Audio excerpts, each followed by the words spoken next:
একটা ডিম 2 কাপ আটা দিয়ে সকাল বিকেলের নাস্তা বা বাচ্চাদের টিফিনেও এই সহজ নাস্তাটি তৈরি করে দিতে পারেন। আসসালামু আলাইকুম everyone, welcome back to my channel. এখন আমি আপনাদের সাথে শেয়ার করব মাত্র 2 কাপ আটা দিয়ে একদম সহজ একটি নাস্তার রেসিপি বা পাউরুটি রেসিপি। যে যেটাই বলেন না কেন খেতে হবে অনেক বেশি মজার, একেবারেই নরম তুলতুলে, মুখে দেওয়া মাত্রই মিলিয়ে যাবে, আর তৈরি করতেও খুব বেশি উপকরণ লাগে না। মাত্র একটি ডিম আর 2 কাপ আটা থাকলেই খুব সহজেই তৈরি করে নিতে পারবেন। তাহলে আর কথা না বাড়িয়ে চলে যাচ্ছি মূল রেসিপিতে।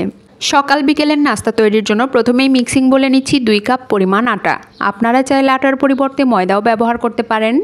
স্বাদ মতো লবণ, 1/4 কাপ পরিমাণ চিনি। আপনারা আপনাদের টেস্ট বুঝে চিনির পরিমাণ কমিয়ে বা বাড়িয়ে দিতে পারেন। 1 চা চামচ পরিমাণ উঁচু করে active dry east. Active dry east যে কোনো বড় মুদি দোকানে কিনতে পাবেন। অবশ্যই চেষ্টা করবেন ভালো মানের ইস্ট ব্যবহার করতে। এখন একটা হ্যান্ড উইক্সের সাহায্যে সবগুলো ভালোভাবে মিশিয়ে নিচ্ছি। মেশানো হয়ে গেছে, এখন এর সাথে অ্যাড করছি 1.25 কাপ, অর্থাৎ 1 কাপের 4 ভাগের 3 ভাগ পরিমাণ জ্বালিয়ে ঘন করা কুসুম গরম তরল দুধ। তরল দুধ এমন গরম হবে যেন আঙুল চোবালে সহ্য করা যায়। এবার এর সাথে অ্যাড করছি নর্মাল তাপমাত্রার একটি ডিম। ডিম অ্যাড করার পর স্প্যাচুলার সাহায্যে সবগুলো ভালোভাবে মিশিয়ে নিচ্ছি। ডিম আর তরল দুধ এমনভাবে মেশাতে হবে যেন সবগুলোর সাথে খুব ভালোভাবে মিশে যায়। স্প্যাচুলার সাহায্যে সবগুলো ভালোভাবে মিশিয়ে নিচ্ছি। মেশানোর এই পর্যায়ে এর সাথে অ্যাড করছি 2 থেকে 3 টেবিল চামচ পরিমাণ রেগুলার রান্নার তেল। তেল অ্যাড করার পর এইবার হাত দিয়ে খুব ভালোভাবে মথে নিচ্ছি। প্রায় 5 থেকে 7 মিনিট পর্যন্ত খুব ভালোভাবে মথে নিতে হবে। এই পর্যায়ে এই ডো অনেকটাই আঠালো আর চিটচিটে মনে হবে, এতে করে ভয় পাওয়ার কোনো কারণ নেই।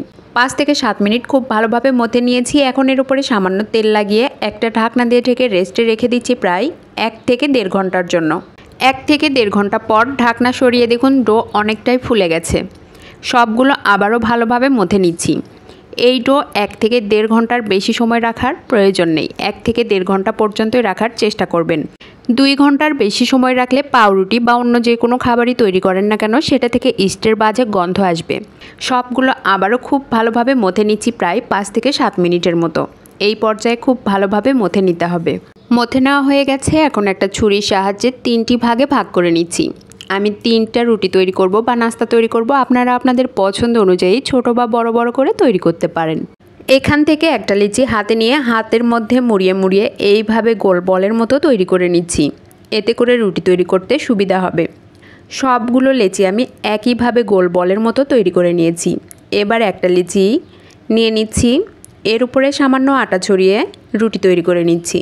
এই রুটি একেবারে ছোট বা একেবারে বড় হবে না, মাঝারি সাইজের করে তৈরি করে নিচ্ছি। আপনারা আপনাদের পছন্দ অনুযায়ী ছোট বা বড় করে তৈরি করতে পারেন। রুটি অনেকটা মোটাই থাকবে। আমি ঠিক কেমন পুরুত্বের করে তৈরি করে নিয়েছি সেটা আপনাদের দেখে বুঝে নিতে হবে। এবার একটা ছুরির সাহায্যে রুটির মাঝখানে এইভাবে দাগ কেটে নিচ্ছি। আমি কিভাবে কাজটি করছি একটু খেয়াল করলেই বুঝতে পারবেন। পুরোটাতেই দাগ কেটে নেওয়া হয়ে গেলে রুটির মাঝখানে সামান্য পানি লাগিয়ে নিচ্ছি। এবার এখানে একটা কিশমিশ বসিয়ে দিচ্ছি। পানি লাগিয়ে নেওয়ার কারণে কিশমিশটা খুব ভালোভাবে সেট হয়ে যাবে। দেখুন কত সুন্দরভাবে রুটিটা তৈরি করা হয়ে গেল। এখন এটাকে ভাজার জন্য পর্যাপ্ত পরিমাণ তেল দিয়ে চুলায় একটি প্যান বসিয়েছি। প্যানে তেল হালকা গরম হয়েছে, গরম তেলে রুটি ছেড়ে দিচ্ছি। এই পর্যায়ে চুলার হিট রয়েছে মিডিয়াম টু লোতে। চুলার হিট কোনোভাবেই বাড়িয়ে দেওয়া যাবে না, তাহলে নাস্তার উপরে দ্রুত কালার চলে আসবে, পুড়ে যাবে।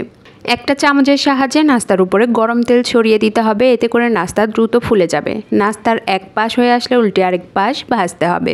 বারবার নেড়েচেড়ে উল্টে পাল্টে নাস্তা ভাজতে হবে, এতে করে নাস্তার উপরে অনেক সুন্দর কালার আসবে। এই নাস্তা দেখতে যতটা সুন্দর, খেতে তার চেয়েও অনেক বেশি মজার। আপনারা বাসায় অবশ্যই একবারের জন্য হলেও ট্রাই করবেন।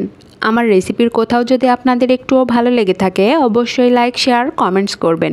ইউটিউব চ্যানেল থেকে দেখলে চ্যানেলটি সাবস্ক্রাইব করবেন, আর ফেসবুক পেজ থেকে দেখলে পেজটিতে একটা লাইক অথবা ফলো দিয়ে দিবেন। কথা বলতে বলতে দেখুন নাস্তা ভাজা একেবারেই হয়ে গেছে, অনেক সুন্দর কালার চলে আসছে। এখন এই নাস্তাটি তুলে নিচ্ছি। সবগুলো নাস্তা আমি একইভাবে ভেজে নিয়েছি। এখন এগুলো সার্ভ করে দেখিয়ে দিচ্ছি। মাত্র একটা ডিম আর 2 কাপ আটা থাকলেই খুব সহজেই মাত্র 10 মিনিটে কিন্তু এই নাস্তাগুলো তৈরি করে নিতে পারবেন। আর একবার তৈরি করলে পরিবারের সকলেই খুব মজা করে খেতে পারবে।